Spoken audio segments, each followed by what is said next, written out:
Cameraman focus करो। कैसे आप सभी? आई होप आप सभी बहुत अच्छे होंगे।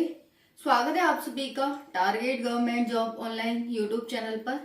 इस वीडियो में हम बात करने वाले हैं यूपी पुलिस कांस्टेबल सिलेबस 2023 के बारे में।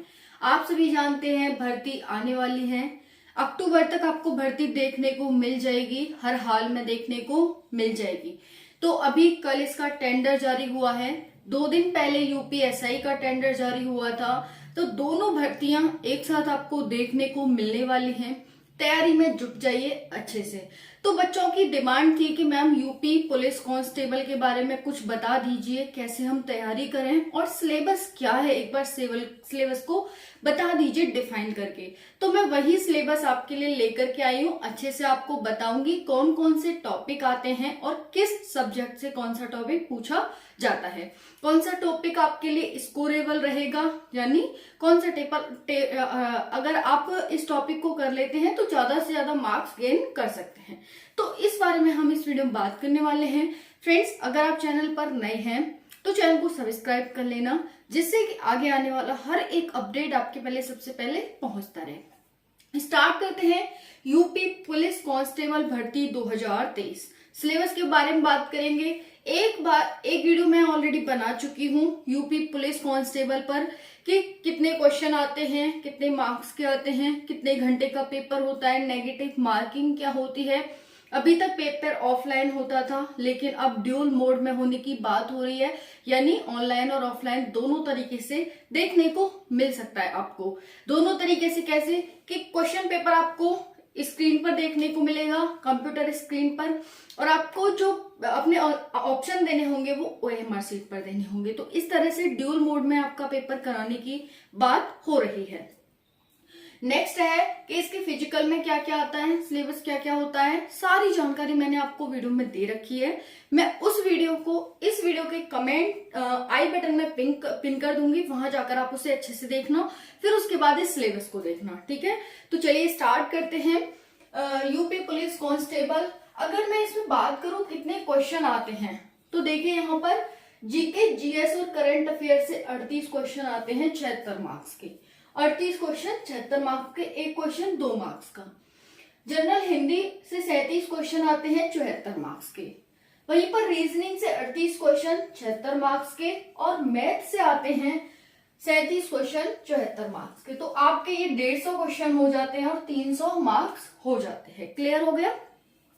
150 क्वेश्चन आएंगे, 300 मार्क्स के आएंगे। अब देखें, यहाँ पर देखते हैं कि सब्जेक्ट से यानी जीके जीएस और जो करंट अफेयर से हमारे क्वेश्चन आते हैं उनमें क्या क्या आता है। मोस्ट इंपॉर्टेंट हो जाता है फ्रेंड्स।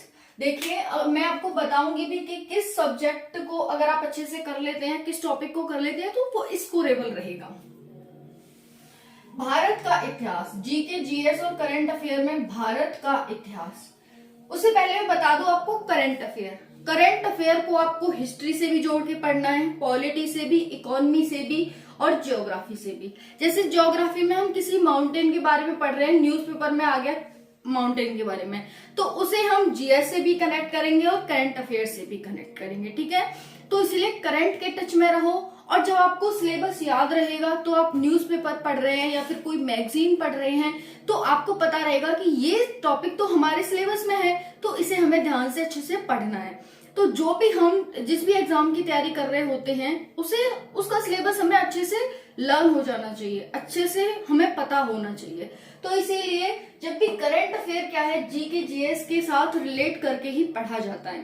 करंट अफेयर में बहुत सारी न्यूज आती है, शायद आप एक दिन सिर्फ करंट अफेयर पढ़ने बैठे तो शायद एक दिन की न्यूज आप पूरे दिन और रात में नहीं पढ़ पाएंगे, लेकिन उसमें कुछ ही न्यूज होती हैं जो इंपॉर्टेंट होती हैं, जैसे the Hindu, PIB, Indian express. इनसे ही हमसे क्वेश्चन पूछे जाते हैं। और जो वनडे एग्जाम की तैयारी करता है बच्चा, वो इनको पढ़ता नहीं है, तो वो सोचता है कि पता नहीं क्वेश्चन कहाँ से आ गए।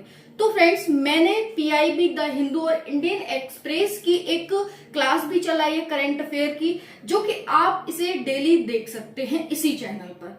तो आपके ऊपर है, अगर आप स्कोर करना चाहते हैं, क्योंकि कहने से कोई नहीं करता है। आपके फ्री हो, करना चाहते हैं तो बिल्कुल करो, नहीं करना चाहते हैं तो वो आपके ऊपर है। मेरा काम है आपको बताना, आपके लिए अच्छे से अच्छा कंटेंट प्रोवाइड करना, वो मैं कर रही हूँ। तो करंट अफेयर, जीके, जीएस, इसीलिए यहाँ पर अगर आपने भारत का इतिहास देखा तो इतिहास में अगर कोई घटना हुई है जो करंट में आपको दिखाई दे रही है तो उसे पढ़ो, करंट से रिलेट और जीके से रिलेट करके पढ़ो उसे। तो भारत का इतिहास, उत्तर प्रदेश राज्य की शिक्षा, उत्तर प्रदेश राज्य में कैसी शिक्षा है, अभी हमारी न्यू शिक्षा नीति आई थी 2020 की, उसमें क्या क्या प्रावधान किया गया है वो सब। संस्कृति उत्तर प्रदेश की, परंपराएं उत्तर प्रदेश की और सामाजिक प्रथाएं। फिर है भारतीय संस्कृति, भारतीय अर्थव्यवस्था, जनसंख्या से क्वेश्चन आएंगे। अभी 2000 जो हमारी 2023 में होने वाली थी जो जनगणना अभी नहीं हुई है तो इससे नहीं आएंगे, अभी जो 2011 की जनगणना चल रही है उससे आएंगे। ये जनगणना होनी तो 2021 में थी, 2020 से स्टार्ट हो जानी थी, तो 2021 में आंकड़े आ जाते, लेकिन कोरोना की वजह से नहीं कर पाए हम जनगणना को। तो ये अब देखो कब तक आती है। बाकी जो क्वेश्चन आने वाले हैं वो 2011 की जनगणना से ही पूछे जाएंगे। तो जनगणना से भी क्वेश्चन आते हैं, किस राज्य में सबसे ज्यादा जनगणना है, किस राज्य में सबसे ज्यादा लिंगानुपात है, किस राज्य में कम लिंगानुपात है, एक्सेट्रा एक्सेट्रा। उसके बाद बात करते हैं पर्यावरण से क्वेश्चन आएंगे, कितना ज्यादा पर्यावरण हमारा चेंज हो रहा है फ्रेंड्स, आप सभी देख सकते हैं, ठीक है। फिर उसके बाद है शहरीकरण, भारतीय और विश्व भूगोल और प्राकृतिक संसाधन। भारत और विश्व का भूगोल पूछा जाता है, कौन सा पठार किस देश में है, कौन सी नदी किस देश में है, सबसे लंबी नदी, सबसे छोटी नदी, किस नदी को ये कहा जाता है, वो कहा जाता है, जिन भी नाम से पुकारा जाता है वो सब आ सकते हैं। तो यहाँ पर वही है भारतीय और विश्व भूगोल और प्राकृतिक संसाधन, ये वाला एलिमेंट होता है, कहाँ पाया जाता है। एलिमेंट मतलब तत्व, टिन की सबसे ज्यादा मात्रा कहाँ पाई जाती है, चाय सबसे ज्यादा कहाँ उगाई जाती है, चाय का सबसे ज्यादा निर्यात कौन करता है, सबसे ज्यादा उत्पादन कौन करता है, तो ये होते हैं प्राकृतिक संसाधन, ठीक है। और ये हो गए, ये पूछे जाएंगे। मानव अधिकार, मानव के क्या क्या अधिकार हैं, आज के टाइम में तो बहुत ही यानी सभी बच्चों को पता होना चाहिए कि उनके क्या क्या अधिकार हैं। उसके बाद है भारतीय संविधान, भारत के संविधान से क्वेश्चन आएंगे, भारतीय कृषि से क्वेश्चन आएंगे, भारत और उसके पड़ोसी देशों से क्वेश्चन आएंगे। हमारे पड़ोसी देश हैं, बहुत ज्यादा चर्चा में रहते हैं, हालांकि आज के टाइम में तो भारत हमारे सिर्फ पड़ोसी देशों के साथ चर्चा में नहीं बल्कि पूरे विश्व के साथ चर्चा में आया हुआ है। अब G20 की मीटिंग भी हमारे यहाँ पर हो रही है, तो ये भी आपके लिए मोस्ट इम्पोर्टेंट हो जाती है। ब्रिक्स समिट हुआ, ये भी आपके लिए इम्पोर्टेंट हो जाता है। तो करंट से पढ़िए कि कहाँ पर हुई, करंट में क्या है, G20 की मीटिंग कहाँ हुई, होस्ट देश कौन सा है, अतिथि कौन कौन आए, किस किस देश ने पार्टिसिपेट किया, ये। अब इसका जीएस से क्या कनेक्शन हो गया कि इसकी स्थापना कब हुई थी, इसका हेडक्वार्टर कहाँ है, इसकी स्थापना किस किसने की थी, कितने देश आते हैं इसमें, ये सब, ठीक है। तो इस तरह से आपको पढ़ना है। भारतीय कृषि, भारत और उसके पड़ोसी देश, देखो नीचे दिखाई नहीं दे रहा, मैं बोल के बता देती हूँ आपको, लिख लेना। राष्ट्रीय कृषि और अंतर्राष्ट्रीय पुरस्कार, राष्ट्रीय कृषि और राष्ट्रीय और अंतर्राष्ट्रीय पुरस्कार, जो भी हिंदी में राष्ट्रीय और अंतर्राष्ट्रीय पुरस्कार दिए जाते हैं वो यहाँ पर आएंगे। हिंदी में नहीं, जो भी राष्ट्रीय और अंतर्राष्ट्रीय पुरस्कार दिए जाते हैं वो। महत्वपूर्ण दिन, उसके बाद देश, राजधानी और उनकी मुद्राएं मोस्ट इंपॉर्टेंट हो जाती हैं। खोज और अनुसंधान, जैसे इसरो है, इसरो ने चंद्रयान 3 लॉन्च किया, आदित्य L1 लॉन्च किया, तो GKGS है, अनुसंधान है हमारा, यहाँ से क्वेश्चन आ सकते हैं। इसरो की स्थापना कब हुई, हेडक्वार्टर कहाँ है, कौन इसके अध्यक्ष हैं, चंद्रयान 3 से क्वेश्चन, आदित्य L1 से क्वेश्चन। उत्तर प्रदेश में राजस्व, पुलिस और सामान्य प्रशासनिक व्यवस्था, आंतरिक सुरक्षा और आतंकवाद, साइबर क्राइम, विमुद्रीकरण और उसके प्रभाव, GST, goods and service tax, यानी ठीक है, गुड्स एंड सर्विस टैक्स आ जाएगा। फिर उसके बाद है सोशल मीडिया, संचार, किताबें और उनके लेख, ये आपका आने वाला है GKGS और करेंट अफेयर में। अब क्या बुक में आपको सारी बुक पढ़नी है, नहीं, जो लेखक जिनकी हाल ही में निधन हुआ है, मृत्यु हुई है, वो इम्पोर्टेंट हो जाते हैं। जिनकी किताब हाल ही में पब्लिश हुई है, जिनको कुछ पुरस्कार मिला है, वो लेखक आपको पढ़ने हैं। तो जो करंट में रहे हैं किसी न किसी वजह से, उन्हीं लेखक और पुस्तकों को आपको पढ़ना है, सारी नहीं पढ़नी। ये एग्जामिनर भी जानता है कि हम सब कुछ नहीं पढ़ सकते, एग्जामिनर खुद नहीं पढ़ सकता, वो तो देख के क्वेश्चन पेपर बनाता है ना, वो कौन सा माइंड में याद है सब कुछ। तो वैसे ही हम भी हैं, हमारी भी एक लिमिट है। हम तो सारे सब्जेक्ट पढ़ते हैं, एग्जामिनर तो फिर भी देख के क्वेश्चन बनाता है ना, तो उसको पता है। तो आप वही याद करें जो करंट में रहा है, चाहे साइबर क्राइम हो गया, चाहे भारतीय कृषि हो गई, जो भी कृषि की कमी हुई, हमने निर्यात किया, उत्पादन किया, हम फर्स्ट आए, हम सेकंड आए, ये जो होता है वो आपको याद करना है। उसके बाद आता है हिंदी का सिलेबस। हिंदी में क्या है, हिंदी और अन्य भारतीय भाषाएं, हिंदी और उसकी अन्य भारतीय भाषाएं, 17 प्रकार की जो हमारी हैं, हिंदी के साथ उसकी बोलियां हैं और डिफरेंट बहुत सारी बोलियां बोली जाती हैं। हिंदी व्याकरण का मौलिक ज्ञान, हिंदी वर्णमाला, हिंदी व्याकरण का आपको मौलिक ज्ञान होना चाहिए। हिंदी वर्णमाला आपको पता नहीं होनी चाहिए कि वर्णमाला क्या है, कितने वर्ड हैं, वर्ड होता क्या है, शब्द क्या होता है, अक्षर क्या होता है, ध्वनि क्या होती है, एक्सेट्रा एक्सेट्रा। मुहावरे, लोकोक्तियां, विलोम शब्द, अनेकार्थक शब्द, समरूपी भिन्नार्थक शब्द, तत्सम तद्भव शब्द, पर्यायवाची, वाक्यांशों के स्थान पर एक शब्द, वाक्यांशों के स्थान पर हम एक शब्द यूज करते हैं, ठीक है, तो वो आपको ध्यान रखना है।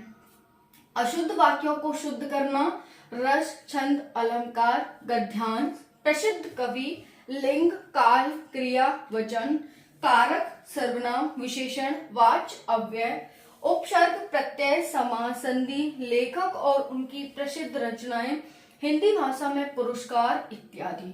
हिंदी भाषा के जितने भी पुरस्कार हैं मिलते हैं, उन कवियों को आपको याद रखना है। तो ये इस तरह से आपके लिए इंपॉर्टेंट हो जाता है फ्रेंड्स। अब देखिए हिंदी में स्कोर कौन कराएगा हमें। हिंदी में सबसे ज्यादा हमें वर्णमाला कराती है स्कोर, जैसे कौन से अंतस्थ व्यंजन है, कौन से अघोष है, कौन से सघोष है, ये सब इनसे काफी क्वेश्चन आते हैं। तो पहला आपके लिए वर्णमाला हो जाता है, फिर भाषाओं से क्वेश्चन हो जाते हैं, उसके बाद आपके लिए तत्सम तद्भव हो जाता है और अलंकार, छंद और रस हो जाते हैं। हालांकि रस से इतने क्वेश्चन नहीं आते हैं, अलंकार आपके लिए मोस्ट इंपॉर्टेंट हो जाते हैं, तो टिक कर लेना। उसके बाद सर्वनाम, संज्ञा, विशेषण और अव्यय हो जाते हैं। फिर उसके बाद समास हो जाता है और पुरस्कार हो जाते हैं। पुरस्कार यानी प्रसिद्ध लेखक और उनकी रचनाएं इंपॉर्टेंट हो जाती हैं। तो अगर देखो आप बाकी नहीं करें, शुद्ध शब्द आप कर ही लेंगे, ऐसा तो नहीं जो हम याद करके जाएंगे वही आएंगे, है ना। शुद्ध शब्द आप करना सीख लें कि भाई कैसे करना है हमें। तो ये हो जाएगा, ये आपके स्कोर कर सकते हैं, इतना आप कर लेंगे तो। उसके बाद है फ्रेंड्स, देखो बाकी हर एक टॉपिक से एक एक दो क्वेश्चन तो आना ही आना है, लेकिन ये जो मैंने बताया ये वाला, ठीक है, भाषाएं, व्याकरण का मौलिक ज्ञान, विलोम, इनसे तो क्वेश्चन आएंगे आएंगे, एक दो सबसे आएंगे एक दो। अलंकार हो गया, क्रिया विशेषण हो गया, सर्वनाम हो गया, उपसर्ग, प्रत्यय, समास और पुरस्कार।